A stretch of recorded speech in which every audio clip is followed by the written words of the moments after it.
Ito ang rason kung bakit mahalaga ang Southern Leyte sa kwento ng mga Diskaya. Ang kwentong ito naganap sa panahon ng Duterte administration sa ilalim ng isang DPWH chief na minsan ding naging kongresista ng Southern Leyte. Ako po si Dwight De Leon ng Rappler. Himayin natin yung recent story ko tungkol sa kapalit ni Mark Villar sa DPWH at ang probinsya kung saan umabot sa bilyong piso ang napanalunan ng Diskaya firm kahit kagagaling lang nito sa pagka-blacklist. Totoong umasenso ang mga Diskaya sa ilalim ni Duterte. Napasadahan na ito sa ilang congressional hearings. St. Gerard, for example, nasa 2.8 billion pesos ang napanalunang mga kontrata nito in 2016. But in 2017, the first full year of the Duterte administration, tumalon sa 14 billion pesos ang DPWH projects nito. Pagdating ng 2018 and 2019, malaki na rin yung naging kobra ng iba pang mga kumpanya ng mga Diskaya, particularly St. Timothy at Alpha and Omega. Taong 2020 na ban ng St. Gerard sa pagsali sa mga bidding sa DPWH. Sa ilalim ng liderato ni Mark Villar, naparusahan ng 1 taong ban ang St. Gerard dahil sa delays sa pagtatayo nito ng school building sa Cavite. Baka isipin nyo walang kinita at all ang mga Diskayas that year. That's not true. Tiba-tiba pa rin sila. Na-corner sila ng at least 16 billion pesos in DPWH projects through St. Timothy and Alpha and Omega alone. Natapos ang ban against St. Gerard in the first few months of 2021 hanggang sa mag-resign si Mark Villar sa DPWH in October para tumakbong senador, pumalo sa higit 378 million pesos ang napanalunang mga kontrata ng St. Gerard. That's not a small number for the average Filipino for sure, but yes, hindi siya kasing laki ng kung anong nakukuha ng kumpanyang iyon. This is where Roger Mercado comes in. Bago siya naging bahagi ng gabinete ni Duterte, kinatawan siya ng Southern Leyte sa House of Representatives. Iniwan niya ang posisyong iyon matapos siyang alokin ng posisyon sa DPWH ni Duterte.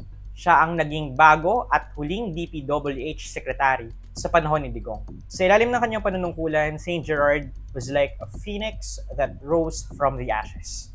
Mula October 2021 hanggang June 2022, umabot sa 5.6 billion pesos ang DPWH contracts na napanalunan ng St. Gerard.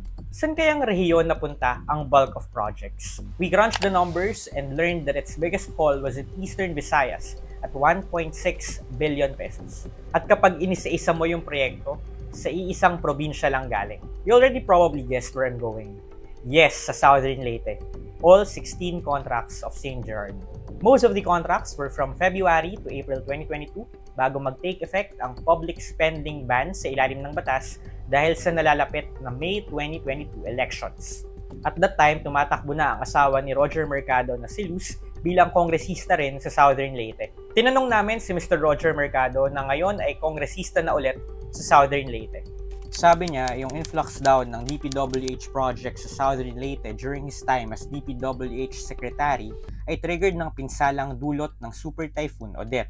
Tanong ko, Sir, di man lang ba kayo na-inform ng subordinates nyo tungkol sa masalimuot na nakaraan ng St. Gerard? 2 beses yun ang na-blacklist yan, noong 2015 at 2020. Sabi niya, hindi raw siya informed. Ang naging papel lang daw niya ay pagpirma ng orders para sa pagre-release ng pondo.